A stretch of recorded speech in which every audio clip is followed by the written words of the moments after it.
کرے, سامنے والا آپ کے مزاج کے بل خراب کرے, سامنے والا اللہ اور اس کے رسول کے دین کے خلاف بات کرے, سامنے والا بے ایمانی کرے, سامنے والا حقوق پامال کر دے, سامنے والا بدتمیز انسان ہو, تو آپ کو کیا آتا ہے؟ غصہ آتا ہے.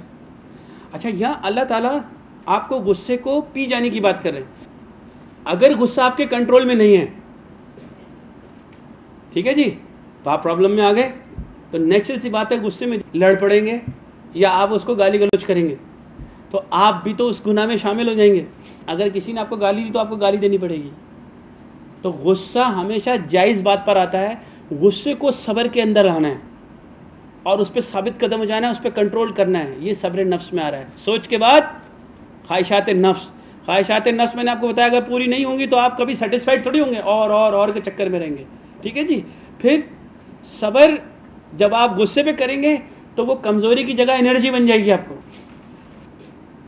مثال کے طور پر آپ مجھے نقصان پہنچا دیں یا کچھ بھی کہہ دیں, ٹھیک ہے, اور اگر میں ریئیکٹ کر گیا تو میرا غصہ بھی تو آپ کو ظاہر ہو گیا.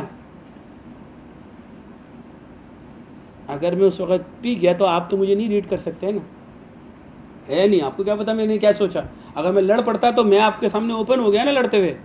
مگر جو لوگ اللہ کے راستے پہ چلنے والے ہیں, دین کا کام کرنے والے ہیں, اسٹیبلشمنٹ کی بات کرتے ہیں, سکون کی بات کرتے ہیں, اسلام کی بات کرتے ہیں, ان کو غصے پہ بھی کنٹرول چاہیے, صبر چاہیے. ان کو خواہشات نفس پہ بھی صبر چاہیے.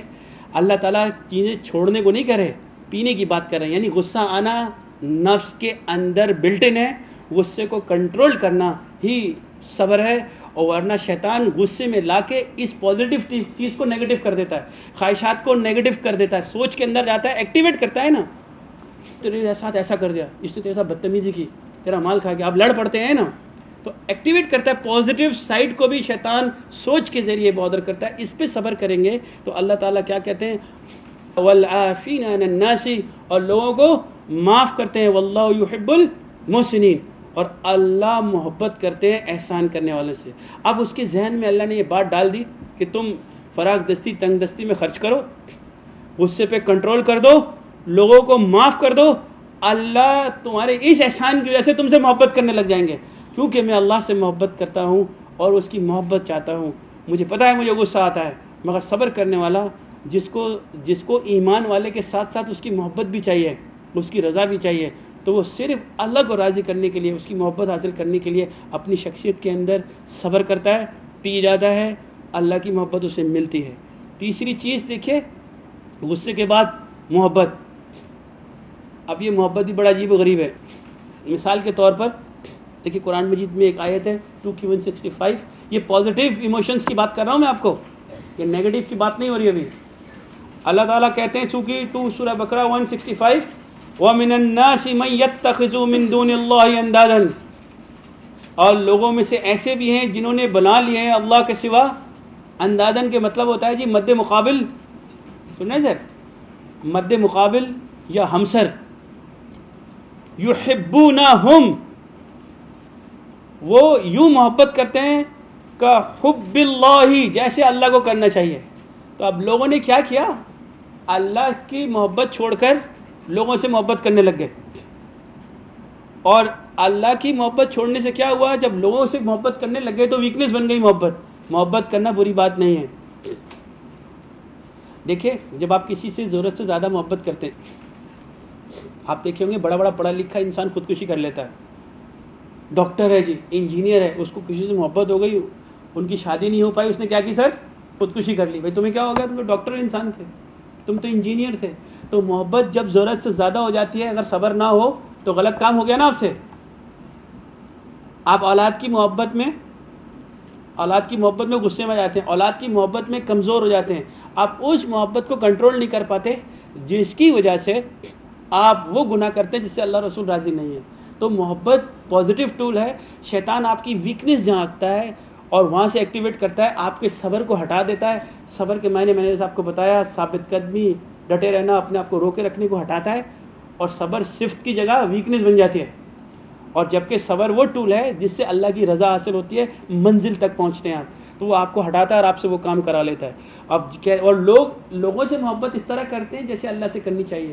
دیکھیے آپ کو ایک اور چھوٹی سی اچھی مثال دوں, پھر نیکسٹ آیت پہ جاتا ہوں. جو لوگ اپنی بیوی سے زیادہ محبت کرتے ہیں وہ والدین کے حقوق کھا لیں گے. نہیں آپ نے سنا ہوگا جورو کا غلام، اماں ناراض ہو رہی ہے، تنخواہ نہیں لاتا ہے، یوں کر دیتا ہے. یار سنا ہوا ہے نا سب نے. جو والدین سے محبت نہیں کرتے کاروبار سے، پیسے سے محبت کرنے لگ جاتے ہیں، پیسے سے، دنیا داری سے محبت کرتے ہیں. اور جو انسان نہ والدین سے کرتا ہے نہ بیوی بچوں سے کرتا ہے وہ اپنے آپ سے کرنے لگ جاتا ہے، خواہشات نفس سے محبت کرنے لگ جاتا ہے.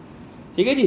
تو وہ لوگوں سے محبت کرنے والے بن جاتے ہیں. انہوں نے اپنے جو بھی وجوہات بنائی ہوئی ہوتی ہیں جن سے محبت کرنے کی. اللہ کی محبت میں سب سے بڑا فائدہ یہ ہوتا ہے، جو اللہ سے محبت کرتے ہیں اس کا سب سے بڑا فائدہ یہ ہے کہ اللہ تعالیٰ نے میری اور آپ کی نفسیات بنائی. اللہ کہتے ہیں وہ کذالک جعلناکم امۃ وسطا، اور ہم نے تمہیں بیلنس نیشن بنا دیا. اللہ سے محبت کرو گے تو ماں باپ کے حقوق پورے دو گے. اللہ تمہیں بتاتا ہے ماں باپ سے اف نہ کرو، ماں باپ کا خیال رکھو، بیوی کے یہ حقوق ہیں، بہن بھائی کے یہ حقوق ہیں، مسکین یتیم بیواؤں کا یہ حقوق ہے. تو یہ تمام حقوق جب اس جگہ پر ڈسٹریبیوٹ ہوتے ہیں وہ صرف اللہ کی محبت میں، اللہ کے رسول کی رضا میں ہی ہم کر سکتے ہیں. اللہ کسی سے انجسٹس نہیں کرتے. انسان محبت میں ایڈوانٹیجز اور ڈس ایڈوانٹیجز لیتا رہتا ہے، یہ انسان کی فطرت ہے. اللہ تعالیٰ رب العالمین نے سب کے ساتھ مساوات اور انصاف کی بات کرتے ہیں. اس لیے جب محبت آپ کے کنٹرول میں ہوگی، یہ وہ صفت ہے کیونکہ اللہ بھی تو کہہ رہے تھے نا ان اللہ یحب المحسنین. اللہ کی محبت صرف احسان کرنے والوں سے، ہر کسی سے نہیں کر رہا. سب کے لیے وہ رب العالمین ہے، مگر احسان کرنے والے سے محبت کر رہا ہے. اسی لیے اللہ کی محبت ہر نیک انسان سے ہوتی ہے. میں اور آپ محبت بلا وجہ بھی کرتے ہیں لوگوں سے.